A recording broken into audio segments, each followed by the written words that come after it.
여러분 평안하십니까?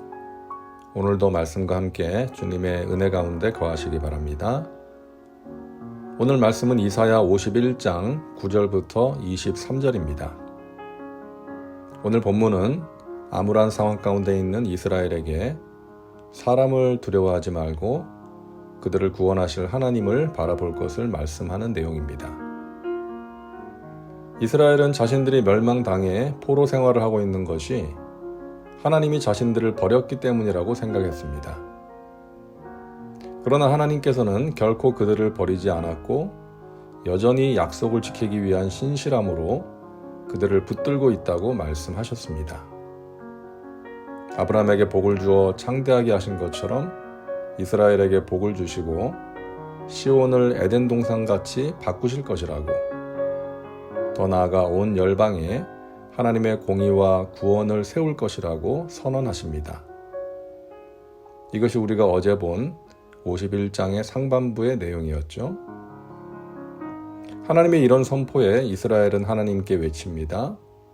야훼의 팔이여 깨소서, 깨소서, 능력을 베푸소서, 옛날 옛 시대에 깨신 것 같이 하소서. 라합을 점이시고 용을 찌르신 이가 어찌 주가 아니시며, 바다를 넓고 깊은 물을 말리시고 바다 깊은 곳에 길을 내어 구속받은 자들을 건너게 하시니가 어찌 주가 아니시니이까. 여기서 야훼의 팔은 야훼의 능력을 의미하고요. 팔이 깨어나는 것은 이스라엘의 암울한 현실에 하나님께서 개입하시는 것을 의미합니다. 하나님은 큰 능력과 펴신 팔로 천지를 창조하셨고 편 팔로 이스라엘을 애굽왕 바로의 압제에서 구원하셨고 능력의 팔로 원수들을 흩으셨습니다. 하나님께서는 능력의 팔로 라합을 점이시고 용을 찌르셨습니다. 여기서 라합은 애굽을 가리키고 용은 애굽의 바로를 가리킵니다. 점인다는 것은 여러 개의 작은 조각으로 베어내거나 깎아내는 행위입니다. 하나님은 애굽을 산산조각 내셨죠. 능력의 팔로 홍해를 말리시고 그의 백성들을 구원하셨습니다. 그 능력의 팔로 이제 이스라엘 자신들을 구원해달라고 호소하는 것입니다. 한편으로는 항변이라고도 할 수 있죠. 그 능력의 팔로 왜 우리를 구원해 주지 않는 것입니까? 라고 원망 섞인 항변을 하고 있는 것입니다. 자, 여기에 대해서 하나님께서 응답하십니다. 이르시되 너희를 위로하는 자는 나 곧 나이니라. 너는 어떠한 자이기에 죽을 사람을 두려워하며 풀같이 될 사람의 아들을 두려워하느냐. 하나님은 그의 백성들을 위로하시는 분이십니다. 세계 최강의 바벨론의 포로로 끌려가 살고 있는 자들을 위로하실 수 있는 분은 하나님 뿐이시죠. 이런 하나님이 이스라엘에게 말씀하시는 거예요. 너는 왜 죽을 사람을 두려워하며 풀같이 될 사람의 아들을 두려워하느냐. 영원하시고 전능하신 하나님의 백성이 덧없이 사라지게 될 인생인 바벨론의 통치자를 두려워해서 되겠느냐는 하나님의 책망인 것이죠. 하늘을 펴고 땅의 기초를 정하고 너를 지은 자 야훼를 어찌하여 잊어버렸느냐. 너를 멸하려고 준비하는 저 학대자의 분노를 어찌하여 항상 종일 두려워하느냐. 학대자의 분노가 어디 있느냐. 이스라엘은 하늘과 땅을 지으시고 이스라엘을 지으신 하나님을 섬긴다고 고백했습니다. 하지만 지금 이스라엘은 자신을 학대하는 저 바벨론의 통치자의 분노에 대해서 하나님이 아무것도 하실 수 없는 것처럼 두려워하고 있었던 것이죠. 그런 그들을 향해 하나님께서는 그 어떤 권세자도 그 어떤 학대자도 하나님을 이길 수 없다라고 말씀하시는 것입니다. 결박된 포로가 속히 놓일 것이니 죽지도 아니할 것이요 구덩이로 내려가지도 아니할 것이며 그의 양식이 부족하지도 아니하리라. 하나님은 고난받는 그의 백성이 구렁텅이에 빠져서 굶어 죽어 멸망하도록 내버려 두지 않으신다는 것입니다. 이어서 하나님은 분명히 선언하십니다. 나는 내 하나님 야훼라. 바다를 휘저어서 그 물결을 뒤흔들게 하는 자이니 그의 이름은 만군의 야훼니라. 온 세상을 만드시고 통치하시는 하나님은 바로 이스라엘을 지으신 하나님이십니다. 바다를 휘저어서 물결을 뒤흔들게 하는 능력의 하나님이십니다.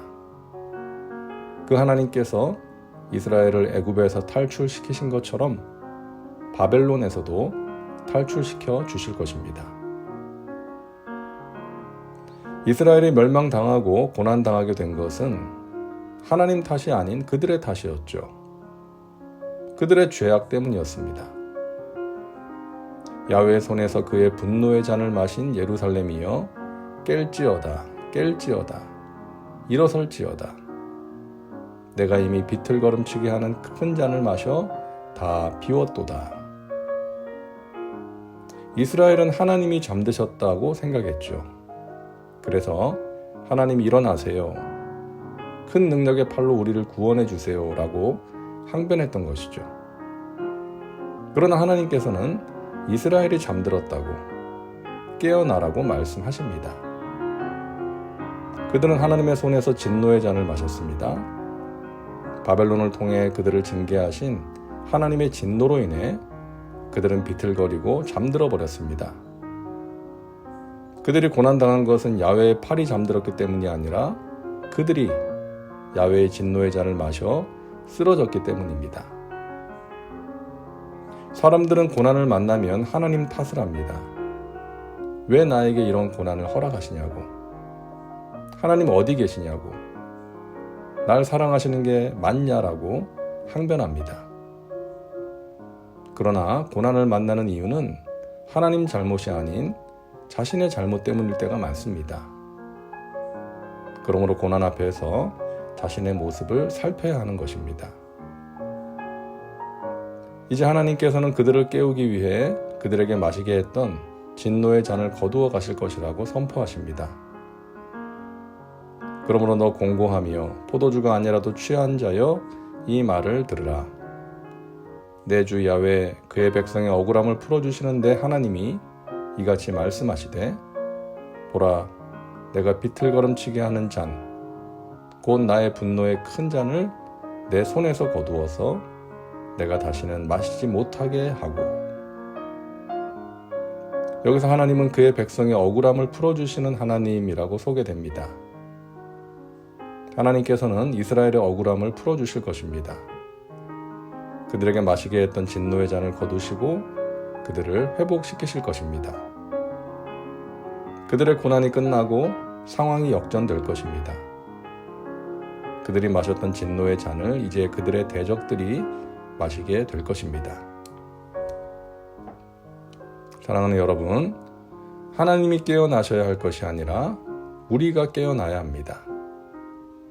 깨어나서 전능하신 창조주 하나님, 공의를 이루실 하나님, 우리를 위로하시고 억울함을 풀어주실 하나님을 바라보아야 합니다. 새 일을 행하실 하나님께 집중하시기 바랍니다. 그리고 하나님께서 행하시는 은혜의 역사를 체험하시길 바랍니다. 기도합니다. 사랑과 은혜가 풍성하신 하나님, 오늘도 말씀과 함께 살게 하시니 감사합니다. 우리의 유일한 소망이신 하나님을 바라봅니다. 우리를 위로하시는 하나님, 억울함을 풀어주시는 하나님, 그리고 하나님의 때에 하나님의 방법으로 구원하실 하나님을 신뢰하게 하옵소서. 하나님께서 행하실 새 일을 기대함으로 인내하게 하시고 마침내 승리하게 하옵소서. 예수님의 이름으로 기도하옵나이다. 아멘. 오늘도 말씀과 함께 은혜 가운데 거하시기 바랍니다. 여러분 사랑하고 축복합니다.